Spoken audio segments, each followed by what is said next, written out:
too much. Astronomical. Ice cream, expensive business to be in because of freezers. Yeah. So what if we cut out the freezers? We just stir up a little milkshake.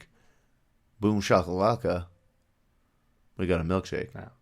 And, the McDonald's brothers say, no, we don't want to do it because it's not real ice cream. There's no milk in that milkshake. Yeah. Nick Offerman was very firm on that element. Yeah. It was just like, it was so great, that phone call, specifically, where he's like, you're telling me that you don't want to have milk in your milkshakes? That's not a McDonald's milkshake. And he hangs up the phone, and the two McDonald's brothers are like nodding at each other and smiling like, yep, we showed him. Yeah. Little did they know. That he just did it anyway. That he would just do it anyway. He sent it to every McDonald's except for that one location. Yeah. Because that way he could get everyone else on board. Everyone's going to be like, this is what we do. It's terrific. We're making money. And then you have, so he basically broke contract after he spoke to BJ Novak, who suggested that he buy up all the land that these McDonald's are on. That's sort of the twist in this movie that for most of it, he's opening franchise after franchise and excited, but he's struggling money-wise. I was bewildered. And I don't understand how. Yeah. Because he's still making money on all these franchises. But I guess it's that original cost to get it off the ground. But aren't the franchisees paying for that? Making that initial investment? I thought he was getting a cut. And he's getting a cut. So I don't know where all his money's going. Yeah. Well, what was because there was a whole thing where he would, let's say he got 1% or 1.5% of these franchises. Yeah. And then he calls the McDonald's brothers and says, I need more. I want 4%. Yeah. And they say that's too much. It wouldn't be fair. Or they'd say, like, that's more than we get. Yeah. Who is getting all the rest of this? The franchise owner? I suppose, yeah. Well, he's a franchise owner. Yes. So why isn't he making money? Well, he is. But he should be making more. It doesn't make sense. It really doesn't. It seems like they drew up this contract. The McDonald's brothers drew up this contract. And it seems like they should be insanely rich at this point. Because if all these locations are springing up and they're making a cut off each of them. Yeah. Why are they still the ones walking around telling the fry cook how to put his fries in? Well, because quality control. It just feels like at a certain point you hire someone for quality control. Yeah. Like you're not expanding, you're not growing as a business, you're not. Well, that was not their intention. Their intention was just to make quality burgers at a quality price in a family-friendly setting. Yeah. What does it become? And it got away from them because Michael Keaton. So BJ Novak comes on the scene while Michael Keaton's at the bank going like, I need more money because I'm opening up McDonald's left and right. Yeah. You don't understand. And the banker is like, nah, man. I ain't giving you more money. And BJ Novak's like, yo, I'm good at money. Let's see your books. And he looks at the books and he's like, that's your problem right there. You pay rent. Stop doing that. Own the land that the McDonald's are opened on. So right away, they're paying the lease to you. And so you're making rent basically right off the bat. Once you start making that rent, you'll be rolling in. You can open up 100 McDonald's. Then he does. He does. The end. Basically. Drew Carey's brother has some heart problem. Yeah, well, I guess it was his kidney, right? Hospital, kidney failure, close to it. And Michael Keaton pays him a respectable visit to the hospital. Yeah. Brings him flowers with a little envelope with a blank check that says the McDonald's Corporation. So he's made a new company under a different name for his real estate company. Basically. He's basically just stolen McDonald's from them. Yeah. And he's like, I don't need to, but I'm going to buy you out. Well, no, he does need to. How does he need to? They don't have the money. They don't have the resources to take him to court. He's going to tie him up in legal fees. I guess, but at that point, you could probably win that pretty cut and dry because you have a contract. Yeah, they made the money. They asked for after taxes, they would each get $1 million each in the 50s, which is pretty good. They were the saddest looking brothers with $1 million I've ever seen. That's true. Well, I don't know. I felt like Nick Offerman had a nice suit and new haircut. They were just sitting at that diner looking at their check, and they looked real sad. Well, that felt bad. It was their dream to work together as brothers and do something they love. Yeah. It's something they've been working on for countless years. And they did it. They did it, and they should be able to... And then instead of continuing to do it, they just got a payout, which is a little empty, no? Well, isn't that the goal? The overall goal is to make money and get out while you can? I guess. Maybe not for them. And it wasn't for Ray Kroc either. He seemed to have, clearly, this was an issue for Laura Dern. She said, when are you ever going to stop? And he's like, never. I'm going to keep working forever because I love it. Yeah. Did we ever find out what happened to Laura Dern? Because at the end of the movie, they show you characters that we didn't really care about, like his secretary when he was working as a salesman. Yeah. She went on to be the first woman on the stock market floor. Yeah. I was like, I didn't even know he stayed in touch with her. It's like, that lady? She was in like 4 scenes. Yeah, she was. She said no to a Bible. Yeah. Like, I don't know. And then BJ Novak's character, all this, we never saw what happened to Laura Dern. Yeah, it's weird. I mean, the last we know of Laura Dern was we had a one shot of Michael Keaton talking to a lawyer saying, well, I'll give her the house and the car, but not the company. She's not getting any of the company. I don't know where this animosity came from. He was so he was like, I'll die before I touch the company. And it's like, well, she helps you get some of that. Yeah, that's true. That's true. I'd say give her a lump sum of money to get her out, but don't give her any stock. Yeah, exactly. Yeah, and it was weird. And so he bought out the brothers. He ended up stealing Patrick Wilson's wife. Yeah, we didn't even see that out from under him. Yeah, so weird. He goes to Minnesota, goes to the steakhouse. The guy's like, I want to run a McDonald's. Then we see later, he and his wife are running the McDonald's. What happened to your steakhouse, buddy? Yeah. Is that not more profitable than your McDonald's? I don't understand. The steakhouse looked like it was doing a gorgeous steakhouse and it was full. Yeah. So I don't understand. His wife plays piano there. Yeah. They're already working together and stuff. Yeah. And now you've downgraded her because she was playing piano and singing at this fancy restaurant. Yeah. And now she's cleaning up she's doing night shift at a McDonald's. Yeah. So weird. And right away, as soon as Linda Cardellini's character is introduced, Michael Keaton's licking his lips and he's like, hey, Patrick Wilson, I'm going to steal your wife. It's a matter of time. Yeah. He all but says it to him, and then basically, Patrick Wilson just smiles awkwardly. I'll have that McDonald's franchise. So everything's fine. Yeah. And in the movie, he takes Linda Cardellini. He takes the company.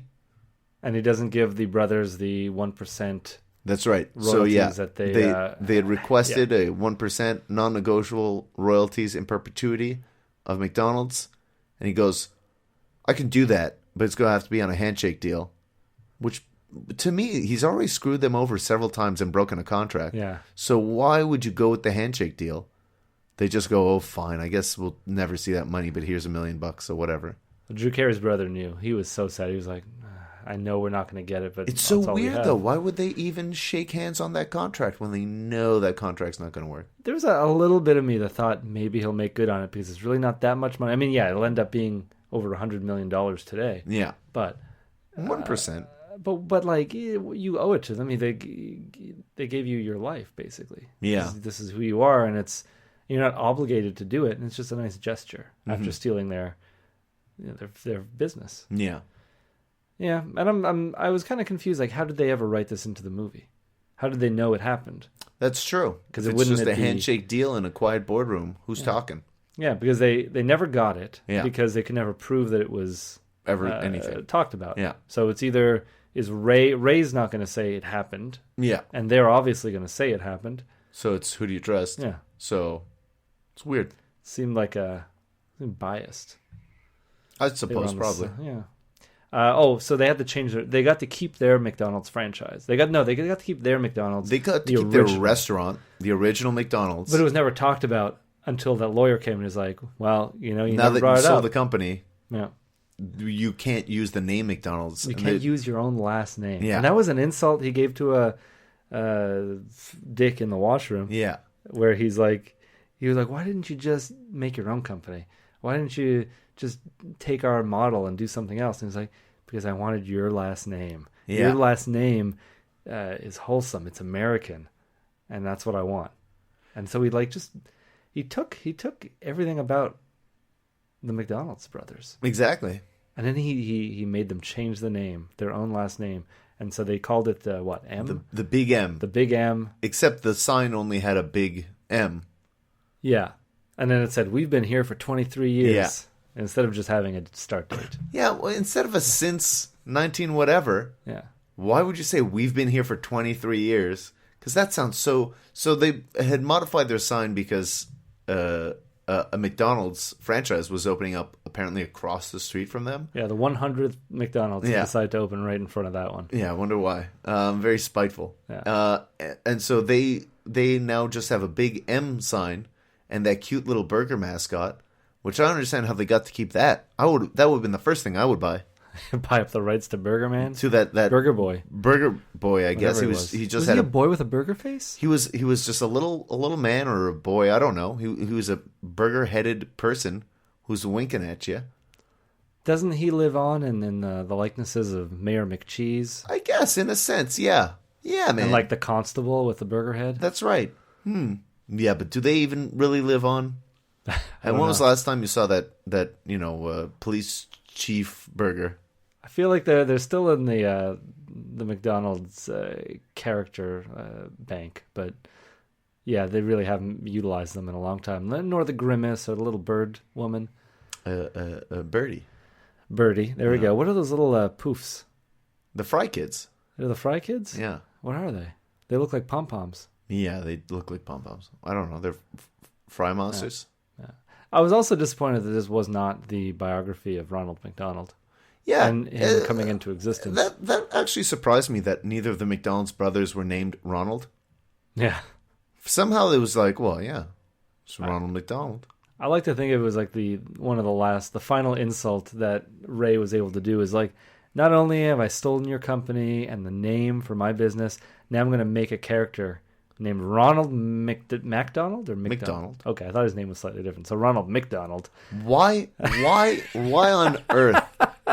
Why on earth would it be Ronald McDonald, the spokesperson for McDonald's? Well, so it says no confusion. It would cause confusion. Yeah, but I just assumed he was a clown who had a similar name. So he got hired. He got the gig. No, not it. Just like it was your name's really close. I think we're going to hire you. You're a good clown. I think it's sometimes old people say like I'm going to go down to McDonald's. Yeah. And for some reason I get it confused sometimes. So, okay, Ronald. Well, it's because they're talking about the original one opened by Mac McDonald. Yeah. I want to be clear. Call it McDonald's. We're going to the original place. They're going down to San Bernardino. It's like, yeah, it's fast food, but it's going to take you 3 days to get there. So Ronald McDonald, kind of like the last insult, where it's like, I'm going to take your name and I'm going to turn it into a clown. Yeah, just this ridiculous clown, yellow jumpsuit. And when people hear McDonald, if they don't think of the restaurant first, they're going to think of this greasy, red-headed clown. Mm-hmm. That's what I think of you. And it was a big part of the movie that Ray Kroc believed that McDonald's was family friendly. This was a very important aspect to him, family friendliness. But now I think of like a McDonald's downtown, and I don't think it's family friendly at all. There's nothing family friendly about it. Sometimes the ones with like ball pits and stuff, those ones are family friendly. But any other one, no. No. Not at all. And you know what? The ball pit ones aren't even family friendly. I can't get in a ball pit anymore. That's true. It's child friendly. Yeah, they're luring children in. Yeah, keeping me out. But I don't know what happens in the ball pit. I feel like good food, fast service, family friendly. Now I go into a McDonald's and there's a big touch screen, and they're like, "Don't even talk to me." Yeah. Press your thing on the thing, give us money, get out of here with this crappy hamburger. I get sometimes more than 2 pickles on my burger. That is not the that's not the McDonald's burger. Mac and Dick way. Yeah. I don't know, man. I don't know. And within the movie, or within Ray's life, he kept saying McDonald's is family, and I think in just this film we saw it destroy 3 families. That's true. It destroyed. I guess you can call just husband and wife a family. Right? Sure. So it destroyed Patrick Wilson and Linda Cardellini. That's right. It destroyed him and his wife. Yeah. And it destroyed the 2 brothers' lives. That's true. It didn't really destroy their family, but it destroyed what they've worked so hard on. Well, they did get a massive payout. Yeah, so he never really cared about family. No, but family is marketable.